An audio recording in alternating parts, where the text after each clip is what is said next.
Hi hello welcome to my channel എൻ്റെ സ്വാദിലേക്ക് എല്ലാവർക്കും സ്വാഗതം. എല്ലാവരും പെട്ടെന്ന് വന്നാട്ടെ. ഇന്നത്തെ ഡിഷ് കാണണ്ടേ? ഇന്നത്തെ ഡിഷ് ഞാൻ ഉണ്ടാക്കാൻ പോകുന്നത് ബ്രേക്ക്ഫാസ്റ്റ് ആയിട്ടും ലഞ്ചായിട്ടും ഡിന്നറായിട്ടും നിങ്ങൾക്ക് എങ്ങനെ വേണമെങ്കിലും അത് ഉപയോഗിക്കാം. അത്രയും നല്ല നിങ്ങൾക്കെല്ലാം ഫേവറേറ്റ് ആയിട്ടുള്ള ഒരു ഡിഷാണ് ഞാൻ ഇന്ന് ഉണ്ടാക്കാൻ പോകുന്നത്. അതാണ് ആലു പൊറോട്ട, അതായത് ഉരുളക്കിഴങ്ങിൻ്റെ പൊറോട്ട. UP ബീഹാർ സ്ഥലങ്ങളിലെല്ലാം നമ്മളെപ്പോലെ വെറും ചപ്പാത്തി ആരും കഴിക്കില്ല. ചപ്പാത്തി കറി എന്ന് പറഞ്ഞാൽ അവർക്ക് വളരെ കുറവേ ഉണ്ടാവുള്ളൂ. അവരെന്തെങ്കിലും അതിൻ്റെ ഉള്ളിൽ തിരികെ കയറ്റിയിട്ടാണ് ചപ്പാത്തി ഉണ്ടാക്കുക. ഉരുളക്കിഴങ്ങ്, ക്യാരറ്റ്, പിന്നെ ക്യാബേജ്, അതിൻ്റെ എല്ലാം ചപ്പാത്തി അവരുണ്ടാക്കും പല സംഗതികൾ കൊണ്ടും. അതുകൊണ്ട് നമുക്ക് ഇഷ്ടപ്പെടുന്നത് ഉരുളക്കിഴങ്ങിൻ്റെ പൊറാട്ടയാണ്. നമുക്ക് നോക്കാം എന്തെല്ലാമാണ് വേണ്ടതെന്ന്. ഞാനിവിടെ ആട്ട കുഴച്ച് വെച്ചിട്ടുണ്ട്. ഞാനത് നിങ്ങളെ കാണിച്ചിട്ടില്ല, കാരണം സാധാരണ ചപ്പാത്തിക്ക് കുഴക്കുന്നത് മാതിരി അധികം സോഫ്റ്റും അല്ല അധികം കട്ടിയല്ല, അങ്ങനെയുള്ള ഒരു ആട്ട ഞാൻ കുഴച്ച് വെച്ചു. അത് കാണിക്കേണ്ട ആവശ്യമില്ലല്ലോ. ഇനിയിപ്പം ഉരുളക്കിഴങ്ങ്, ഇതൊരു 3 ഉരുളക്കിഴങ്ങ് വലുതായിരുന്നു, പുഴുങ്ങി നന്നായിട്ട് പൊടിച്ചു വെച്ചു. കാരണം നമ്മളിത് അതിൻ്റെ ഉള്ളിൽ വെച്ചിട്ട്, ഗോതമ്പ് മാവിൻ്റെ ഉള്ളിൽ വെച്ചിട്ടാണ് നമ്മളിതിനെ പരത്തുക. അപ്പോൾ അതിൽ എന്തെങ്കിലും ഒരു ചെറിയ ഇതുണ്ടെങ്കിൽ അത് പൊട്ടിപ്പോവും ചപ്പാത്തി. അതുകൊണ്ട് ഉരുളക്കിഴങ്ങ്. ഇനി ഇതിൽ മിക്സ് ചെയ്യേണ്ട സാധനങ്ങളെല്ലാം പറഞ്ഞുതരാം. ആദ്യം തന്നെ ഉപ്പ്, അത് ഓരോരുത്തരുടെ സ്വാദിനനുസരിച്ചിട്ട് ഉപ്പ്. ഞാൻ ഈ ഗോതമ്പ് പൊടിയിൽ നമ്മൾ കുറച്ച് ഉപ്പ് ചേർക്കുമല്ലോ, ഉപ്പ്. പിന്നെ കുറച്ച് ചാട്ട് മസാല, എല്ലാ ടേസ്റ്റും യോജിപ്പിക്കാൻ വേണ്ടി ചാട്ട് മസാല. പിന്നെ കുറച്ച് ഉള്ളി ഞാനിത് അവരൊക്കെ ഉപയോഗിക്കുന്ന ഞാൻ കാണുന്നത് വെറുതെ ഇങ്ങനെ പൊടിച്ച ഉള്ളി മുറിച്ചിട്ടിട്ടാണ്, പക്ഷേ നമുക്കത് അത്ര ശരിയാവില്ല. അതുകൊണ്ട് ഞാൻ ഉള്ളിനെ ചെറുതായിട്ടൊന്ന് എണ്ണയിൽ വഴറ്റിയിട്ടുണ്ട്. ഉള്ളി, പിന്നെ ഇഞ്ചി വെളുത്തുള്ളി പേസ്റ്റ്, പച്ചമുളക്, മല്ലിയില, ഇത്രയും സാധനങ്ങളാണ് നമ്മൾ ഇതിനു വേണ്ടി എടുക്കുന്നത്. ഇത് മഞ്ഞപ്പൊടിയെല്ലാം ഇട്ട് കഴിഞ്ഞാൽ എന്താ സംഭവിക്കുക? ഒരു മഞ്ഞ കളർ ഉണ്ടാകും ചപ്പാത്തിക്ക്. അതൊന്നും നമുക്ക് വേണ്ട. ഇനി ഇതിനെ നന്നായി കുഴച്ച് വെക്കണം. ഏറ്റവും ശ്രദ്ധിക്കേണ്ട കാര്യം, ഉരുളക്കിഴങ്ങ് പുഴുങ്ങി പൊടിച്ചാൽ നന്നായി തണുത്തിരിക്കണം, അല്ലെങ്കിൽ അത് ചപ്പാത്തിൻ്റെ ഉള്ളിൽ നിന്ന് ചപ്പാത്തി പൊട്ടി പോകും നമ്മൾ ഉണ്ടാക്കുന്ന സമയത്ത്. പിന്നെ ഒരു തരിയും പാടില്ല, അതും വളരെ ശ്രദ്ധിക്കേണ്ട കാര്യമാണ്. അങ്ങനെ ഉരുളക്കിഴങ്ങിൻ്റെ എല്ലാം വലിയ വലിയ കഷ്ണം ഉണ്ടെങ്കിൽ നമുക്ക് ഉണ്ടാക്കാനേ പറ്റില്ല. റെഡി ആയി കഴിഞ്ഞു. ഇത് വളരെ ഈസി ആയിട്ടുള്ള ഒരു സംഭവമാണ്. ആകെ ശ്രദ്ധിക്കേണ്ടത് പരത്തുന്ന സമയത്തുള്ളതാണ്. പൊട്ടിപ്പോകാൻ പാടില്ല. ഇതിൽ തീരെ ഈ ഉരുളക്കിഴങ്ങ് പുഴുങ്ങിയതിൽ തീരെ വെള്ളമൊന്നും പാടില്ല. എല്ലാവരും അത് ഒന്ന് ശ്രദ്ധിച്ച് ചെയ്യണം. ഇനി നമ്മൾ എങ്ങനെയാണ് ഉണ്ടാക്കുന്നതെന്ന് നോക്കാം. Number 1. ഇനി നമുക്കിത് എങ്ങനെയാണ് ഉണ്ടാക്കുന്നത് നോക്കാം. കുറച്ച് നല്ല വലിയ ഉരുള തന്നെ എടുക്കുക, കാരണം ഇത് എല്ലാവരും 1 or 2 കഴിക്കുള്ളൂ. വലിയ ഒരു ഉരുള ഉണ്ടാക്കി ഇത് നടുവിലൊരു കുഴി വാതിൽ വെക്കണം. അതിൻ്റെ ഉള്ളിലാണ് നമ്മളിത് നിറയ്ക്കുന്നത്. അല്ലെങ്കിൽ പിന്നെ പരത്തിയിട്ട് അതിനുള്ളിൽ വെച്ചിട്ട് നിറയ്ക്കാനും പറ്റും. എന്നാലും അധികം നിറയ്ക്കേണ്ട, ആവശ്യമുള്ള കുറച്ച് ഇങ്ങനെ നിറച്ചതിന് ശേഷം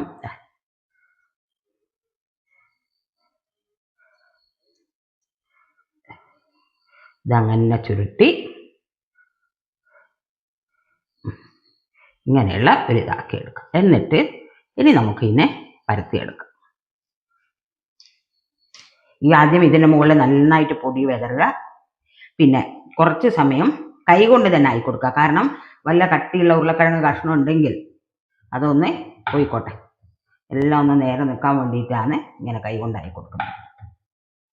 പിന്നെ ഇങ്ങനെ അധികം പ്രസ് ചെയ്യാൻ പാടില്ല, കുറച്ച് അധികം ശക്തിയിലൊന്നും പ്രസ് ചെയ്യേണ്ട ആവശ്യമില്ല.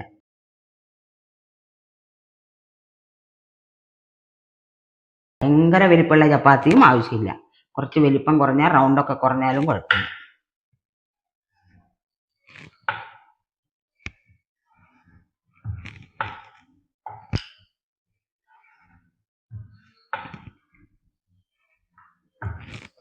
ഇനി നമുക്ക് ഗ്യാസ് കത്തിക്കാം.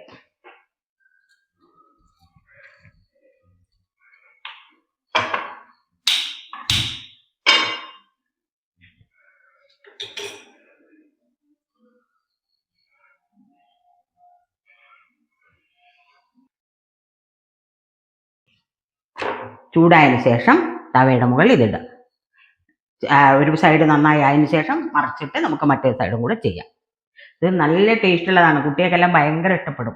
നമ്മൾ ജാർഖണ്ഡിലുള്ള സമയത്ത് അധിക സൺഡേയും ഞങ്ങൾ ആലു പൊറോട്ട ഉണ്ടാക്കുക.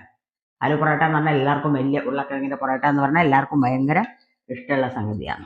തൈരിൻ്റെ കൂടെയും പിന്നെ ഒരു അച്ചാറ്, തൈര് അല്ലെങ്കിൽ എഗ് ഓംലെറ്റ്, ഇത്രയും മാത്രം മതി. നന്നായിട്ട് ഒരു സൈഡ് ആയതിനു ശേഷം നമുക്ക് മറ്റേ സൈഡും മറിച്ചിടാം.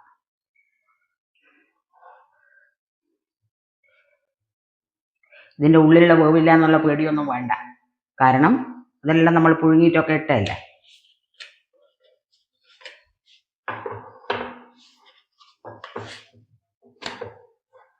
നല്ല ചുവന്ന് വരണം, എന്നാലേ ശരിയാവുള്ളൂ, ടേസ്റ്റ് വരുള്ളൂ.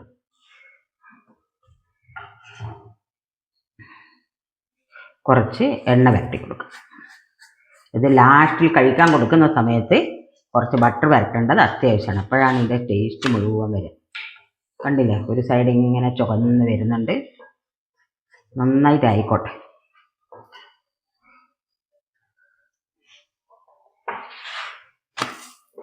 ഇതെന്തായാലും എല്ലാവരും കുട്ടികൾക്ക് ഉണ്ടാക്കി കൊടുക്കണം.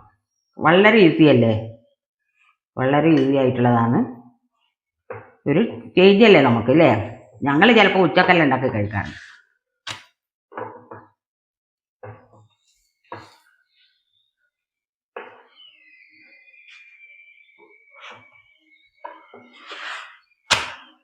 കണ്ടില്ല, എല്ലാ കറുപ്പ് കറുപ്പായിട്ട് വരുന്നത്, ബ്രൗൺ കളർ.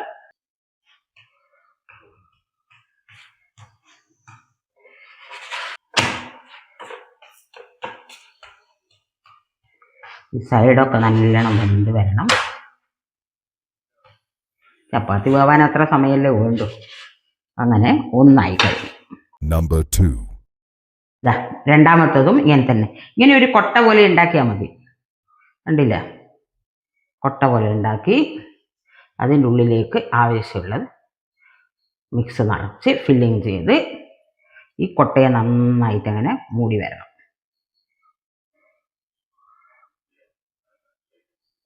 ഒരു കാര്യം പ്രത്യേകം ശ്രദ്ധിക്കണം, ആട്ട കുഴക്കുന്ന സമയത്ത് തീരെ ലൂസായി പോകാൻ പാടില്ല. നല്ല സോഫ്റ്റ് ആട്ട, അധികം സോഫ്റ്റായി മാറാൻ പാടില്ല ആട്ട. നല്ല കട്ടി തന്നെ നിങ്ങൾ കുഴച്ചോ, അതാണ് ഏറ്റവും നല്ലത്. കുറച്ച് പൊടി ആദ്യം ഇട്ട് കഴിഞ്ഞാൽ നമുക്ക് പേടിക്കേണ്ട ആവശ്യമില്ല.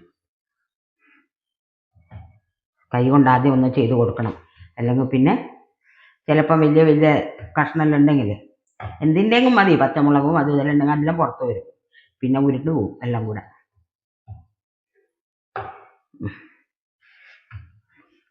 നല്ല സോഫ്റ്റ് ആയിട്ട് വേണം ഉരുട്ടാൻ. ഭയങ്കര ശക്തിയിൽ നമ്മൾ ചപ്പാത്തി ആക്കും പോലെ ഒന്നും ചെയ്യാൻ പാടില്ല. ഓക്കെ,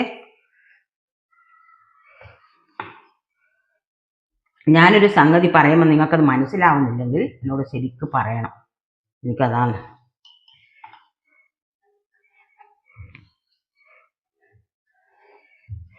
ഇത് മനസ്സിലായിട്ടില്ല നിങ്ങൾക്ക്, ഞാൻ പറയുന്നതിൽ ക്ലാരിറ്റി ഇല്ലെങ്കിൽ ശരിക്കും പറയേണ്ടതാണ്. നമ്മളൊരു സാധനം, ഞാൻ വെറുതെ അല്ലല്ലോ ഇതുണ്ടാക്കുന്നത്, നിങ്ങളെല്ലാം ഇത് ചെയ്ത് നോക്കേണ്ടത് കൊണ്ടല്ലേ ഞാനിത് ഉണ്ടാക്കുന്നത്. അപ്പോൾ ഇത് മനസ്സിലായിട്ടില്ലെങ്കിൽ എല്ലാവരും കമൻറ്റിൽ അറിയിക്കുക. എന്ത് സംശയം ചോദിച്ചാലും ഞാൻ പറഞ്ഞു തരുന്നതാണ്.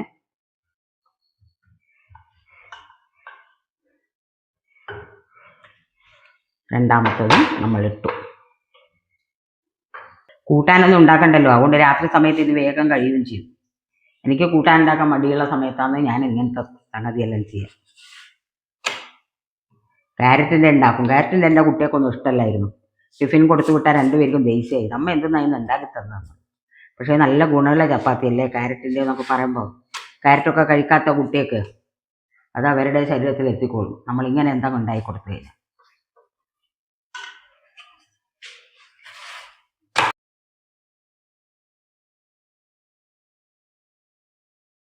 റാഡിഷ് ഇട്ടതും ഉണ്ടാക്കും,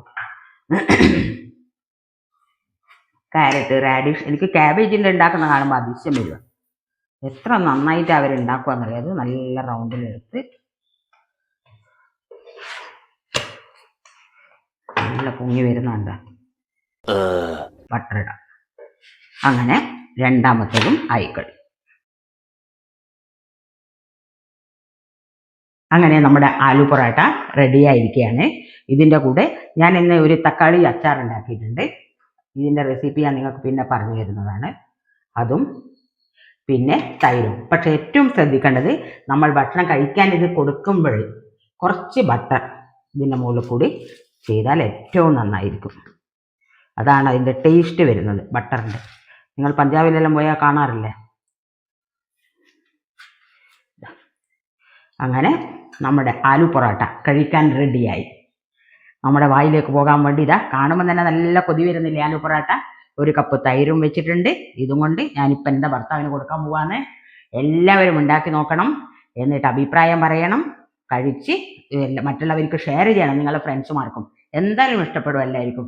ആലു പൊറോട്ട ഫേമസ് ആണ്, കേരളത്തിലും പല ഹോട്ടലുകളിലും ഉണ്ട്. പിന്നെ സബ്സ്ക്രൈബ് ചെയ്യാൻ മറക്കല്ലേ. എല്ലാവരുടെയും നിങ്ങളുടെ പ്രോത്സാഹനമാണ് എൻ്റെ മുന്നോട്ടുള്ള യാത്ര.